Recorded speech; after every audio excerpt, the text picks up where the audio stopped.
Hi, everybody. We're back. Welcome back to the show. And you were listening during the break to Mr. Sam Hankins, and that gentleman is off the chain with his jazz. As we go forward in the upcoming months, we will continue to feature many of the artists who have been on the show with us, and will continue to come back in our three-part series. So make sure you check him out, download his music, support the gentleman. He is off the chain. He's worked with everyone from Aretha Franklin and all the way through. So Sam Hankins. Now, speaking of icons and superstars, we're back with the one, the only Mr. Keen Holiday. And this gentleman has so much in his life and in his background. Of course, we want to get a three-part series going with him, but for right now, we only have so much time. So, Keen, I am going to fast forward us because when we had that wonderful conversation on the phone, you mentioned to me about actually going through school and picking up a mentor. And I want to mention the mentor before we get into Matlock and the series that you've just made history with. And that would be Mr. Moto Chico Van Tau Whitfield. You picked this gentleman up, or he picked you up, and you merged as a really great, powerful team, and he was your mentor. Is that correct? Well, let me set the stage for how that came along. All right. Prior to Botajico, I my first really professional job was as a founding member of the Folger Shakespeare Theater Company, which is called the Folger Theater Group, and it's located on Capitol Hill, right there 2 blocks away from the Capitol building and directly across the street from the Supreme Court. And one of the things about this company was they couldn't pay us a great deal of money to perform. But for myself and a couple of the other African American fellows who were working for that company, they did give us a room in a property that they owned right there across the street from the museum. The Folger Shakespeare Museum is the largest collection of Shakespearean memorabilia and documentary studies in the entire Western world. And it's right there on Capitol Hill. So that's where I lived for 3 years. And as I worked in Folger, the Folger had a miniature version of the Globe Theater that Shakespeare is known to have staged his plays in.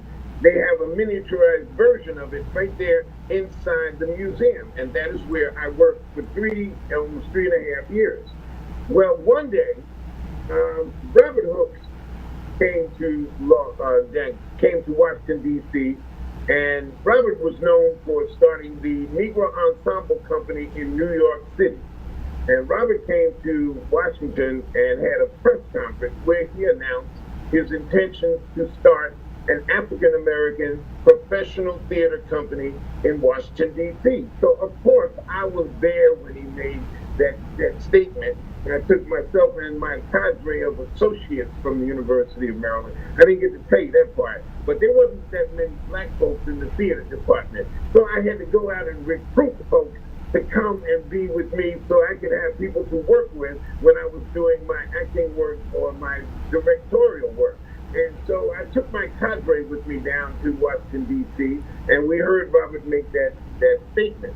And along the way, my girlfriend, who became my first wife, Jennifer Baker Holiday, Jennifer and some of the cadre became involved with the workshops that the D.C. Black Repertory Theater Company had put together as a preliminary of the beginning of the actual theater company.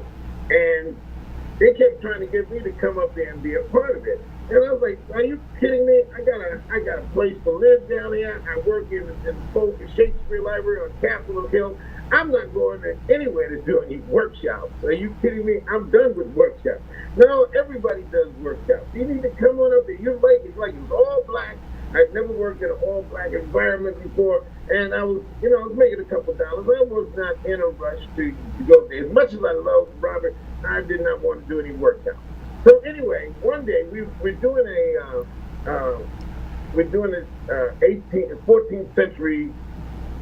17th century show, and I'm working with, of all people, you know today as Kathy Bates. Oh, wow.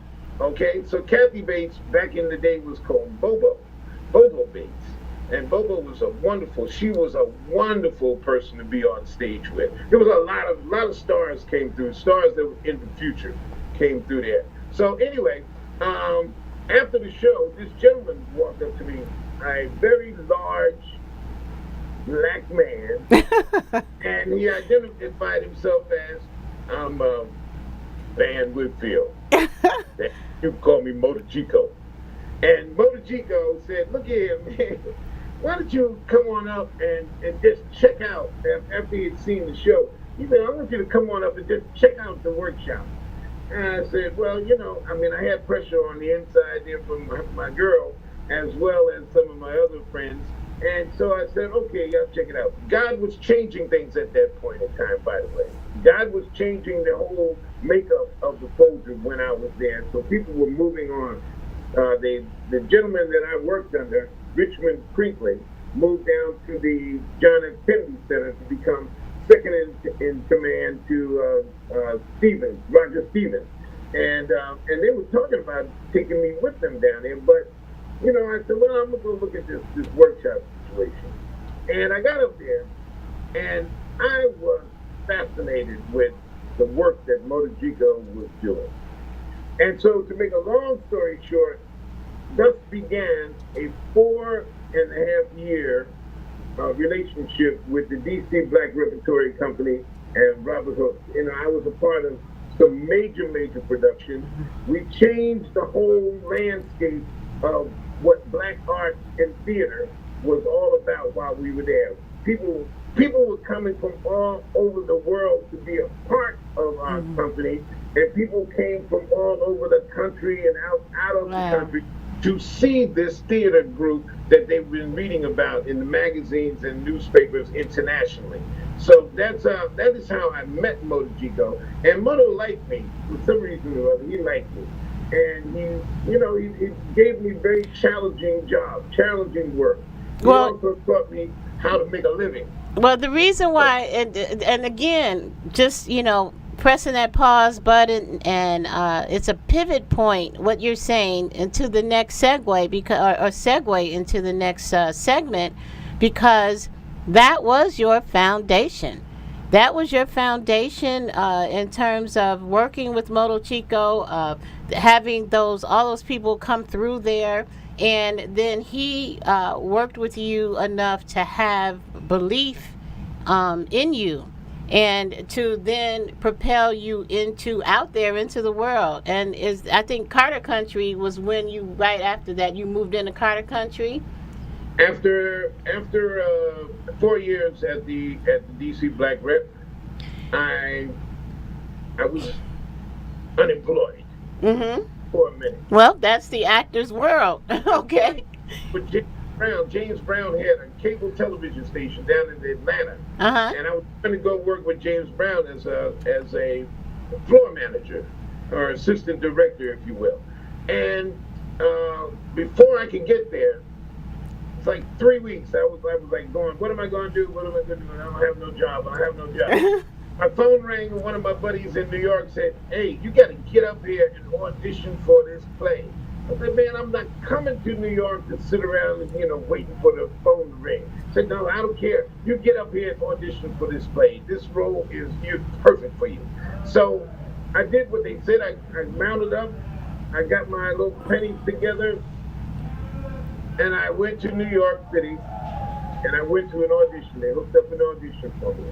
I walked into a room, and there was this man sitting behind the desk, very cool, calm, and collected Caucasian gentleman. His name was Mike Nichols. I didn't know who Mike Nichols was. I spent all my life in the theater. I hadn't really watched any movies, but I didn't know who Mike Nichols was, really. So I did this audition for Mike Nichols in this play called Streamers. It was written by David Rabe and it was produced by Joseph Tapp at Lincoln Center. So, to make a very long story short, Mike Nichols decided he wanted to put me in his show. and I replaced an actor by the name of Dorian Harewood. Dorian had opened in the show, and within a month had acquired a pilot out in California, so he had to leave the show. They had left this opening for me. They were going to run the show for 3 weeks. When I got in the show, the whole thing just blew up and just became the hottest show in New York. People were coming from everywhere to the Mitzi Newhouse Theater at Lincoln Center to see streamers. Myself, Peter Evans, Peter Metcalf, and Peter Weller. I know they're gonna get me some Metcalf. Forgive me, Metcalf. But Peter Weller and a whole crew of veteran actors, Dolph Sweet and Kenny McMillan, Phil Bosco. I mean, just a ton of great actors on that stage. And one night I came out the door after the show. I played Carlisle. I shake people up. People passed out in our show. People fell out it was done in the round kind of, and so there were chairs and seats right on the edge of the stage. People would pass out, fall on the stage. Me and Peter Weller would step over and keep going. I got to talk to you though first about, at this point in time, I got to introduce you to a friend of mine, because see, Bonachico also taught me the power of being a black writer and how to take the poetry of black writers and turn them into magnificent stage pieces. So, and there, I've got to hit you on that, because that's going to open up our segue. Speaking of writing, because we are running really quick on time. Take a break here. I called you a break for you. You did. You laid it for me, Keen.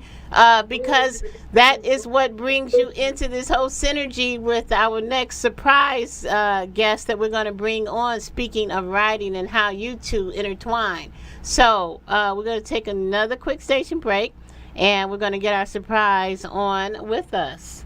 And so we'll be right back, everybody. You're watching Variety Talk live from Las Vegas. You're sitting there with the man, Mr. Keen Holiday, actor, producer, writer, businessman, and overall just wonderful person. We'll be back in a minute.